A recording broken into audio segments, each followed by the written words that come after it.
Recently, I did the most insane thing I think I could have possibly done here on this channel here. And that was over actually on the YouTube podcast that I did this, that I read the entire terms and conditions of use and privacy policy. It's over 2 hours of reading. Boy, I tell you, I was hoarse for a whole day afterwards. But it got me to thinking that, when people read some of these things, they sometimes misinterpret what is being said there because obviously it's filled full of a lot of legalese and you're kind of going, is this what they mean?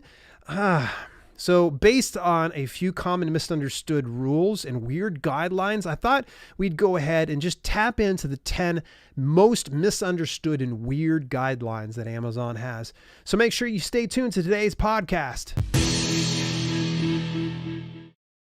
What's happening? It's Dale here, and I'm just tickled to death. You took a little bit of time out your day to spend a little bit of time with me to talk about my favorite thing in self-publishing.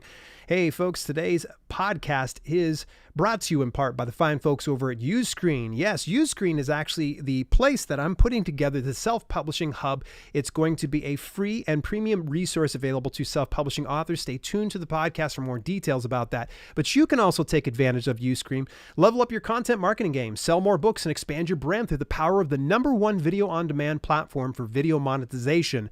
Combined, Uscreen customers are already making over $100 million per year. Get a 14-day free trial of Uscreen because you follow me.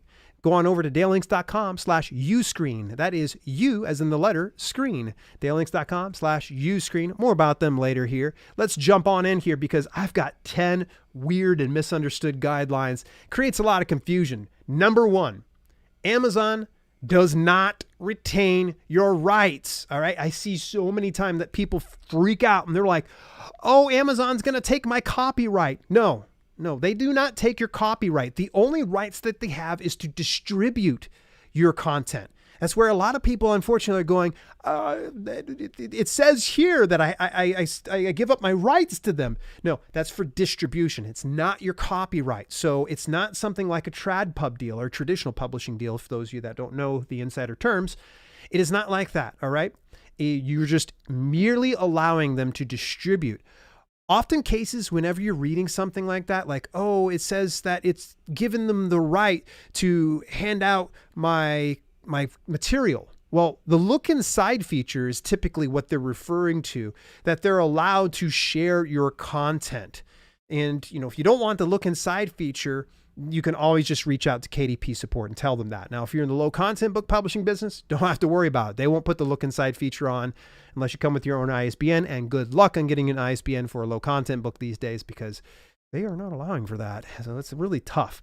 Now, they also look at things like promotional assets. So they could be able to promote, let's say, for instance, you're in Werebear Shapeshifter Fiction.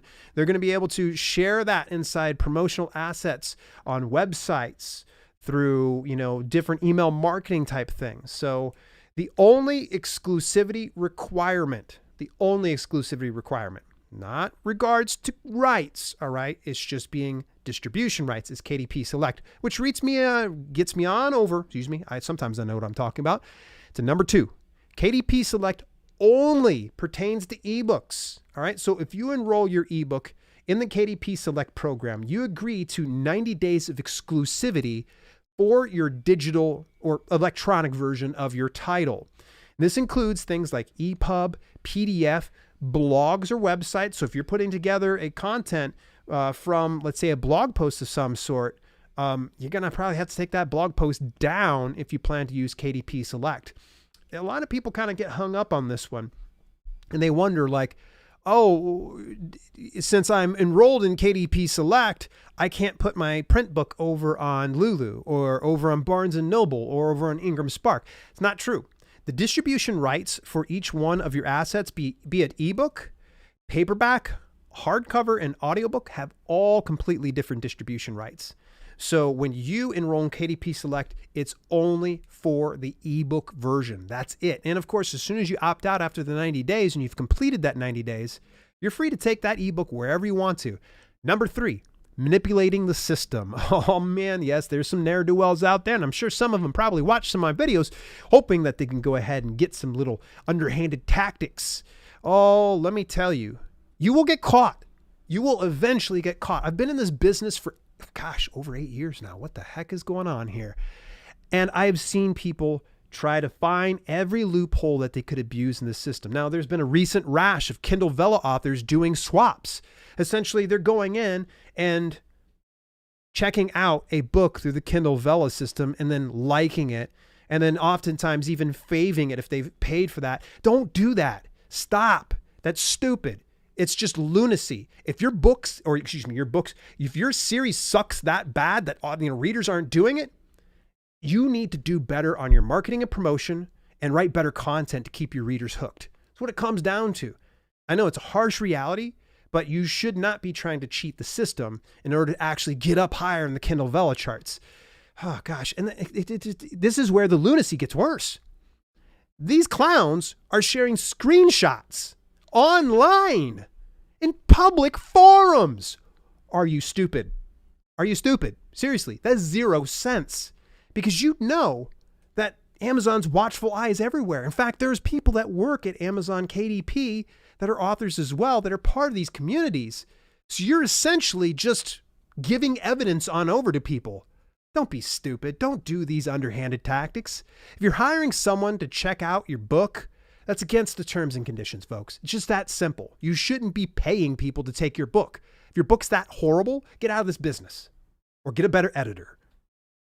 Just beware, folks. If you try to abuse the system, you will get caught. I promise you. Number 4, payment disputes. Oh, man. Yep. Sometimes some people are like, I didn't get paid over this and that, or I got my account suspended and terminated. When do I get paid?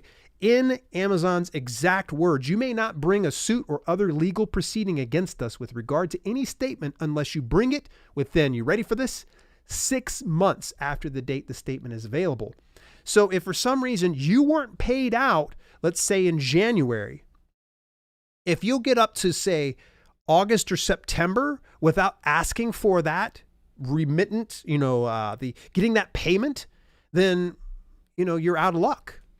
And they also further go on to say any such proceeding will be limited to a determination of the amount of monies, if any, payable by us to you for the accounting periods in question, and your sole remedy will be the recovery of those monies with no interest. I love this whenever some people are like, they didn't pay me, so I'm gonna charge them interest. I'm gonna take them to court.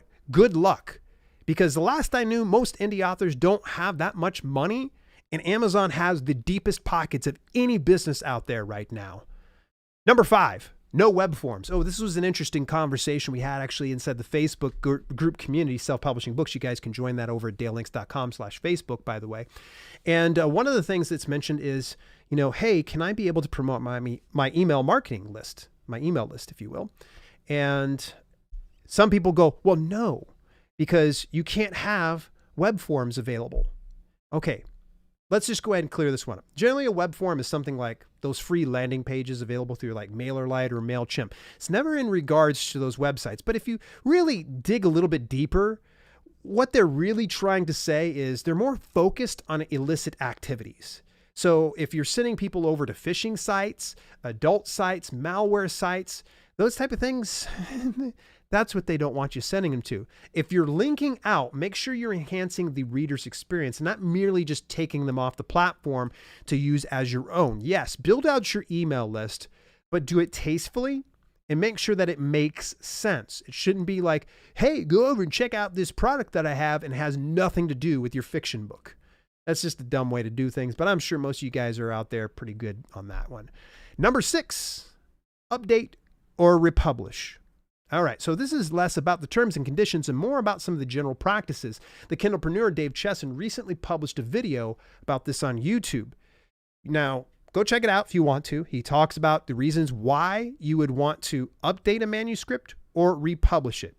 But you do not have to republish a book simply because you have a typo. A lot of newbies run into this issue. They say, oh my gosh, I've got to go republish everything. I got a typo on page 20 and I needed to insert a link in my author bio in there. Nope, don't have to do that. You just have to update the manuscript. That's it. Now, the only exception to that rule is going to be print. Now, if you already have a print version of your book that's being distributed and you change the page count significantly enough that it changes out the actual size of the book, then yes, you will have to republish, because according to the ISBN that you have it listed under, it's a set amount of pages, the size, and it needs to kind of stay the same. That stuff is static. So in instances where you have done a significant change, then yeah, republish it for sure. And get a new ISBN and ASIN. Now, there's this whole 30-day window type thing. Now, the 30-day window is when Amazon just gives you a little bit of love. They shine a little bit of light down upon your publication because they like new things. They want to test those things out. Oh man, a number of years ago, there were some people out there that would just take hammered garbage, put it out into the market. They would go ahead and just blast it out, promote the heck out of it for the 30 days. And when it would drop off, they would delist it and then relist it again. I'm not making this stuff up. If your work sucks that much and you got to keep republishing it month after month, quit. Get out of this business. You're in the wrong business. Stop. Because if it's going to drop, it's going to happen. The reason it drops is you're going to need to market and promote it. Amazon's not solely responsible for selling your books. Get real on this here, folks. Stop making them in charge of your marketing and promotion. And the other thing is, will Amazon ban for something like this? Possibly. Ultimately, at their call. I can only speculate. Number 7, offset royalties and payments. Oh, here we go.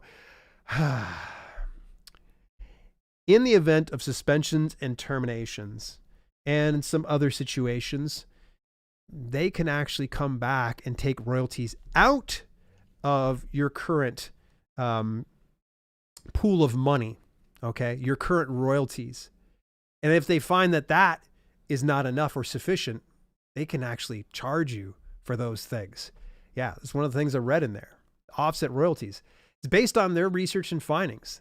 They even say, hey, if we find out you duped us, we'll even take back the earnings or escalate this in a court in, you ready for this? The state of Washington, where you have to come to them. Yeah, you want to go to court with them, you got to go out to Washington to do that. It actually says that in the terms and conditions, believe it or not. Read that one out loud and I'm like, wow. So if you really want to do any kind of litigation with Amazon, good luck, have fun. Speaking of litigation and such, here's one of those ones that just drives me nuts. It's number 8, pleading the fifth. Believe it or not, Amazon doesn't have to tell you a single thing if they decide to suspend and terminate you. They actually say it in their terms and conditions. They pretty much say it multiple times throughout the T&Cs that they don't have to tell you the reason for suspension or termination. And it's so frustrating. That's one of the things that just bothers me so much. They say, bad, you did something bad, but we're just going to give you a link to the terms and conditions or a help page, and you got to figure out what that is. Sometimes they'll say you've been manipulating the system. They won't say specifically what the title was or how you were manipulating the system. It just becomes such a frustrating situation. And the thing is, as soon as you set up that account through KDP, you are agreeing to these things. So you pretty much agree that if for some reason they shut down your account, they can plead the fifth. Which, by the way, those of you outside the US, pleading the fifth means that they don't have the liberty to tell you because they don't want to incriminate themselves. And in some instances, I can't say I blame them because human error is going to happen. Believe it or not, Amazon's not run by computers 100% of the way. If we're in Amazon KDP, there's a lot of humans going through the system, and humans will make mistakes. In fact, successful YouTube content creator and indie author Sarah Sutton shared a little bit about her scary experience of being suspended based on improper category use. And she had a lot of back and forth with Amazon KDP about this one. And then they finally were able to just clear it up because they were just ambiguous about it. They were like, you used the wrong categories. When they finally found out what the category was, it wasn't even listed on her title. She's like, I never even requested for something like that. It's not even on my title. What gives you, what gives you that liberty to come in here and shut me down based on a category I don't have? Well, Sarah ends up saying in the video pretty much like they gave her back the account and they were like, we don't have to explain ourselves. This is essentially what she told the audience, which, by the way, folks, go over to author Sarah Sutton on YouTube, subscribe to her stuff, great content. It's a 20 to 30 minute video where she talks about this heartbreaking experience because she's like one of the top 100, indie authors on Amazon, or has been. And I think that's pretty exemplary for sure. And the mere fact that they're ready to shut down someone who is crushing it on a great level and also is doing things on the up and up, kind of scary. They don't have to give her any reasons. And they can plead the fifth because it's part of their T and Z's. And by the way, there isn't a plead the fifth. You're going to end up finding like they reserve the right and blah, blah, blah, yakety schmackety. So just be aware of that, folks. And this is a huge reason why I always tell people, make sure that you diversify your self-publishing portfolio. Don't go all in on Amazon KDP. Sorry, love you guys at KDP, but I don't think anybody should go all in on any one avenue, because there have been some ugly situations. There's a story I'd shared about a peer. Actually, he was also a video creator at one point or another, that he got his account shut down. He was pulling in 6 figures per month in his romance publishing business, and it got shut down. He didn't have an email list. He didn't have a website. He didn't even have print books put out and audiobooks put out because he was told, just do ebooks. That's going to be the thing. He was crushing it with ebooks alone. He got everything shut down, and his whole business was destroyed literally overnight. No explanation needed. Scary, right? Number 9, distribution obligations, aka grant of rights, if you want to look that on up. Though you can pull your ebook from distribution, they still have to fulfill customers who have already executed a purchase or a checkout. So for instance, if your ebook is part of the KDP Select program and someone checks that out, it could be months later that they can continue to read that book because they did check it out. That is part of their perks. Now, I think that there's like a limitation. It might be like a year or 2 years. I can't remember. But either way, they allow the customers to continue reading through the KDP Select program through Kindle Unlimited. Now, the other issue that we run into is print books. So oftentimes there are some people that go, ooh, Amazon's illegally distributing my print books. They're still over on the website and I pulled it off of there. Okay. Ebooks, when you pull them off, gone. See you. Bye. Even if someone checked it out, it will no longer be available on Amazon. It'll just be available on their device if they checked it out. Now with print books, it's a different thing. Since it is a physical product, Amazon likes to actually keep the product page up and available for third-party sellers in the event that someone purchased your book. And you're probably saying, what if I go and I publish my print book and nobody buys a single copy? That's not up to them to decide. They don't know if you sold something over at a local flea market or if someone bought one of them off of eBay. They like to have that available so third-party sellers can be able to do that. And keeping in mind too, that by allowing your book to be printed through Amazon KDP as well, you do allow third-party sellers to put listings for your book. Now, here's the thing. A lot of people freak out. They go, oh, they're pirating my book. They're pirating my book. No, in most instances, what they do is they will go and they'll put their own listing on there. And then if they make a purchase, guess who they got to buy it from? You. Now, there are some occasional instances of piracy. And when I say occasional, it's a fraction of the time. And you just got to kind of go through and read the fine print and see exactly how they're distributing it to really know that. All right, number 10. The lending program. All right. So the lending program is in regards to the ebooks and such. Now, let's say that you go and you buy my book, Amazon Keywords for Books, and you say, I want my mom to read this. And your mom has an Amazon account and you can go ahead and just type it on up and send it on over there for them to borrow for about 2 weeks at a time. It's kind of nice. Now, while you're lending that to a friend or loved one or whoever else it might be, it won't be available to you. You won't be able to read it because somebody else is reading it. Now, if you price your ebooks at 70%, it's mandatory. You absolutely have to have your book enrolled in the lending program. There's no negotiation on that one. That's one of those things I haven't covered enough, but now it's time to kind of address those things. That if you do go for the 70% royalty, which is the price between $2.99 and $9.99, you absolutely, it's grayed out. Like you have no choice. It goes into the lending program automatically. Now, if you don't want it part of the lending program, first of all, don't distribute through KDP, or choose a 35% option. And with the 35% royalty option, you have the choice to use the lending program or not use it. Honestly, I don't see any downside to this one right here. To me, in my opinion, I think having the power to lend out your ebooks is a good move on your part, especially if someone's paying a pretty good premium for your content. All right, folks, that was the 10 things. But before we finish up today's podcast, I do have some final thoughts. I want to let you know that today was brought to you by Uscreen. Get a 14-day free trial of Uscreen when you visit dalelinks.com/Uscreen, and stay tuned to the podcast where I'll be telling you a little bit more about how I've been working with Uscreen behind the scenes to put together the self-publishing hub. Oh, I can't wait for you guys and gals to see it. Here are my final thoughts. Get familiar with Amazon KDP terms and conditions, the conditions of use, privacy policy, and the extensive guidelines on their help page. I know it's a lot to read, so maybe just read a little bit at a time. I cannot be responsible for you doing the research. You have to do the research. I know that you come to me so I can curate all the information and tell you the most need to know information. I know how I'm talking sometimes, but it just sounds whatever. But you have to be in charge of that. I can't continue to just share these information to you. You're responsible for your business. When in doubt, I appreciate the comments that you drop over my YouTube. That's fantastic. But one of the best resources to get with when it regards to Amazon KDP is them. Get with KDP support. Just scroll down to the bottom of your dashboard, hit contact us, fill out the rest of that. When in doubt, ask them, because they're going to have a better answer than what I will have. Make sure you track all conversations. Hey folks, next episode, we're going to actually be talking about Amazon KDP, the hidden and unused features.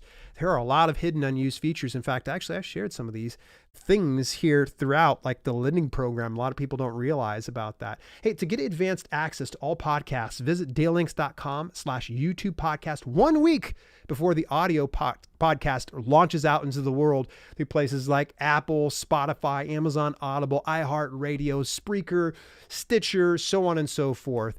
In the meantime, this has been Self-Publishing with Dale, and I will chat with you next week. Hey, thanks so much for tuning in. Special shout out to my channel members for both the podcast channel and the main channel. Without your support, some projects we do at Self-Publishing with Dale would be much harder to fund. If you want to contribute to the cause, visit dalelinks.com/memberships for details and get your on-screen shout out at the end of each broadcast. Till later, this has been Self-Publishing with Dale, and I'll see you soon.